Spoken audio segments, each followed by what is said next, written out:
Et si un seul homme, enfermé entre quatre murs pour un crime qu'il n'a jamais commis, avait réussi à changer toute une génération? Voici l'histoire de Kofi, un enseignant idéaliste devenu malgré lui le symbole d'une lutte contre l'injustice et la corruption. Une histoire vraie de souffrance, mais aussi d'espoir et de résilience. Il était 6h30 du matin. La ville s'éveillait lentement, sous une brume fine et dorée. Dans les rues, les premières silhouettes se pressaient.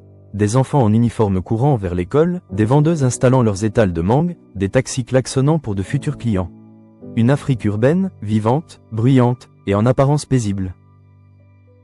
Au milieu de cette scène, marchait Kofi, 32 ans, enseignant depuis 9 ans dans une école de quartier. À son épaule, un vieux sac élimé, bourré de livres. Dans sa tête, un seul rêve, offrir à chaque enfant une chance de construire son avenir grâce au savoir. Kofi n'était pas un héros. Il n'aimait pas les discours, ni la politique, mais il croyait aux mots. Chaque jour, il répétait à ses élèves, « Un peuple qui lit est un peuple libre. Un peuple qui pense est un peuple debout. » Il aurait pu être directeur. Il avait les diplômes, mais il avait refusé tous les postes administratifs pour rester au contact des enfants. C'est aussi pour cela qu'il avait osé dire non. Non, il ne signerait pas de faux bulletins. Non, il ne changerait pas les notes du fils du ministre. Et c'est ce matin-là que le prix de ce nom allait tomber. Alors qu'il traversait la grande place, 2 fourgons de police surgissent. Sirène hurlante, freinage brutal. Une dizaine de policiers armés jaillissent, le désignent, foncent droit sur lui. À terre. Main sur la tête. Il n'a même pas le temps de parler. Il est plaqué au sol, menotté. Autour, la foule s'arrête. On filme, on murmure, on dit qu'il a volé de l'argent de l'école. C'est sans doute vrai ou pas. Dans les regards, le doute, la peur, le soulagement que ce ne soit pas eux. Kofi crie son innocence, mais les mots se perdent dans le vacarme des sirènes. Les policiers l'embarquent sans explication. Dans la voiture, il aperçoit furtivement, parmi les forces de l'ordre, un homme à l'uniforme plus sobre, au regard grave. C'est Yao, un simple gardien. Il ne parle pas, il observe. Plus tard, Kofi apprendra qu'il était là depuis le début, toujours là. Comme une ombre qui sait ce que les autres ignorent. Ce jour-là, Kofi ne fut pas simplement arrêté. Il fut effacé. La prison n'avait pas de nom. Juste un numéro, effacé par le temps, au-dessus d'un portail rouillé. Le genre d'endroit que même les cartes préféraient ignorer. Quand le fourgon s'arrêta devant, Kofi sentit un froid étrange l'envahir. Pas celui du béton, mais celui d'un lieu où l'on n'existe plus. On l'avait frappé, on lui avait hurlé dessus, mais rien n'avait préparé son esprit à l'humiliation du silence. Un long couloir, une odeur d'urine et de moisissure. Un gardien l'oblige à se déshabiller. On lui donne un uniforme trop grand. Il n'est plus Kofi l'enseignant. Il est devenu un matricule. On le pousse sans ménagement dans une cellule minuscule. Une petite fenêtre, un matelas troué posé sur une planche en bois, un seau en plastique en guise de toilette. La porte se referme avec un bruit de métal. Un son brutal, définitif. La solitude le frappe comme une gifle. Il s'assied lentement, respire, mais l'air semble lourd, saturé de douleurs anciennes. Des cris résonnent au loin. D'autres cellules, d'autres souffrances. Kofi ferme les yeux. Il revoit le visage de ses élèves, les murs de sa salle de classe, les sourires du matin. Tout semble appartenir à une autre vie. Et soudain, la peur le submerge. Il tremble. Il ne comprend pas pourquoi. Pourquoi moi? Je n'ai rien volé, je n'ai blessé personne. Il voudrait hurler, mais il sent que même ça, on voudrait lui arracher. Le lendemain matin, la trappe de la cellule s'ouvre. Un plateau glisse lentement, juste un pain sec, un bol d'eau trouble. Puis une voix, discrète, fatiguée, « Force à toi prof ». Kofi lève les yeux. Juste un regard, celui de Yao, pas un sourire, pas un mot de trop, mais un regard humain, dans un monde qui ne l'est plus.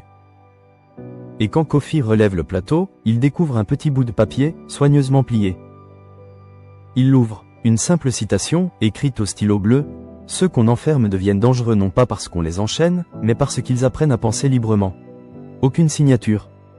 Mais c'est le début, le tout début. Le temps en prison n'est pas mesuré en heures. Il se compte en coups reçus, en humiliations avalées, en nuits trop longues.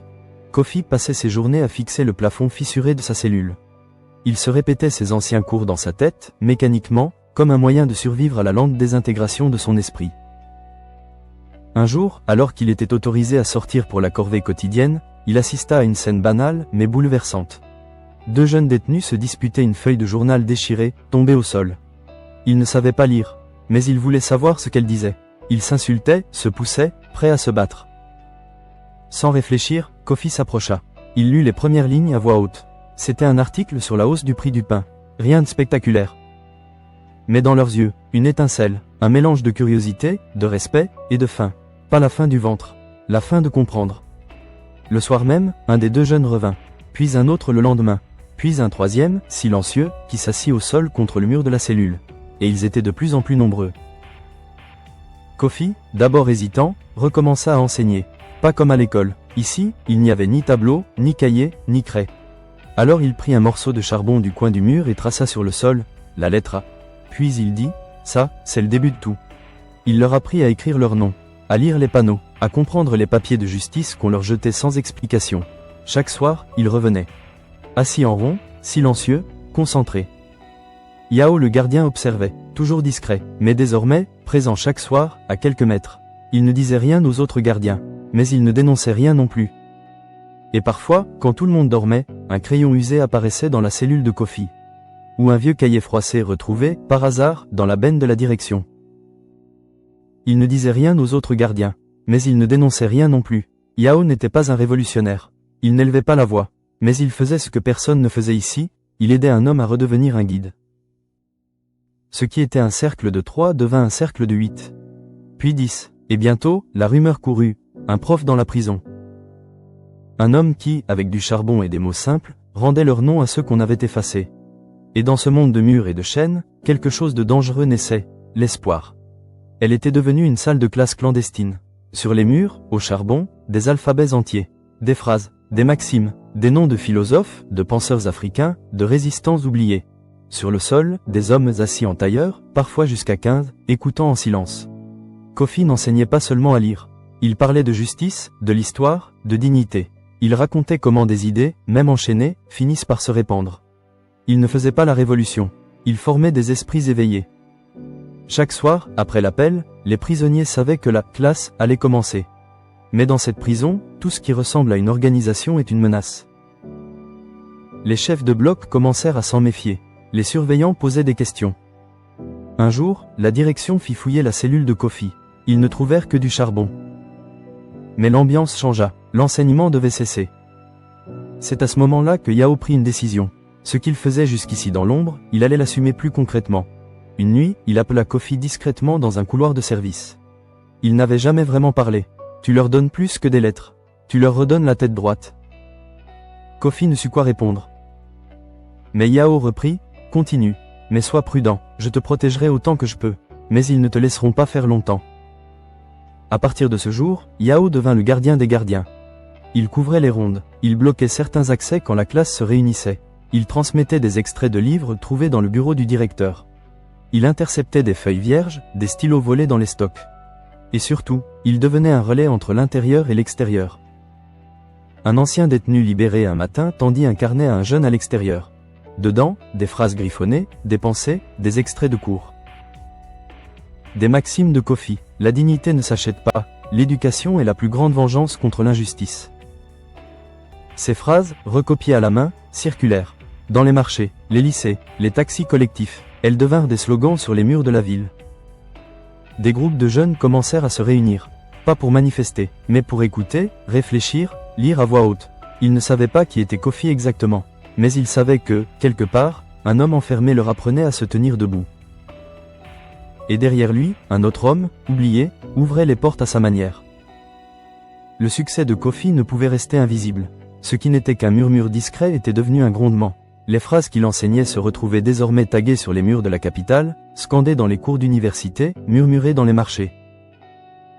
Le pouvoir, inquiet, frappa fort. Les descentes policières se multiplièrent. Les manifestants furent dispersés à coups de matraque et de gaz lacrymogène. Des leaders étudiants disparurent mystérieusement. À l'intérieur de la prison, les ordres tombèrent, brisaient Kofi. Un matin, on le tira de sa cellule et on l'enferma dans un cachot noir. Pas de lumière, pas de papier, pas de voix. Juste 4 murs humides et une timbale remplie d'eau jetée par terre. Il pensait que dans ce trou, il finirait par se taire. Qu'en effaçant ses mots, ils effaceraient son influence. Mais c'était sans compter sur Yao. Chaque soir, en passant devant le cachot, Yao frappait 2 fois sur la porte métallique. Un signe, un rappel, tu n'es pas seul. Puis il commença à utiliser ses propres moyens. Un chiffon jeté par la trappe, sur lequel il écrivait une phrase de mémoire. Une citation qu'il avait retenue en écoutant Kofi. On peut enfermer un corps, mais pas une idée. Kofi, dans le noir, lisait ces mots tracés maladroitement. Il savait que dehors, quelqu'un continuait à porter sa voix. À l'extérieur, les phrases de Kofi circulaient encore. Grâce à des étudiants, des familles, des anonymes et grâce à Yao, qui faisait sortir discrètement des papiers, des messages, parfois même de simples mots mémorisés. La prison entière était devenue un lieu de résistance silencieuse. Les détenus récitaient les phrases de Kofi à voix basse, comme des prières. Les gardiens eux-mêmes commençaient à douter. Et plus le pouvoir tentait d'étouffer cette flamme, plus elle grandissait. Après 6 ans de réclusion, la pression internationale devint insoutenable. Un matin, les lourdes portes de la prison s'ouvrirent. Amaigri, le visage marqué par les privations, Kofi marcha vers la sortie. À l'extérieur, une foule immense. Des hommes, des femmes et des enfants. Tous l'interpellant, levant des pancartes couvertes de son nom. Un petit garçon s'approcha, un cahier usé dans les mains. À l'intérieur, des phrases copiées et recopiées, transmises comme un trésor. L'avenir appartient à ceux qui refusent de se taire. Kofi prit le cahier, les larmes aux yeux. Son regard balaya la foule. Puis, à l'arrière, discret comme toujours, il aperçut Yao. Un regard, un simple hochement de tête. Rien de plus. La leçon de vie de cette histoire. L'histoire de Kofi n'est pas seulement celle d'un homme injustement condamné. C'est aussi celle de Yao, ce gardien invisible qui, dans un système construit pour détruire, choisit de tendre la main. Elle nous enseigne une chose essentielle. Les héros ne sont pas toujours ceux qu'on applaudit. Parfois, ce sont ceux qui, dans l'ombre, refusent de détourner le regard. Un professeur et un gardien, que tout opposait, ont allumé ensemble une lumière que même des murs de béton n'ont pas pu éteindre. Si cette histoire vous a touché, likez cette vidéo, abonnez-vous et surtout partagez-la autour de vous. En commentaire, écrivez « Je refuse de me taire ». Parce que l'injustice ne se combat pas seulement par des grands discours.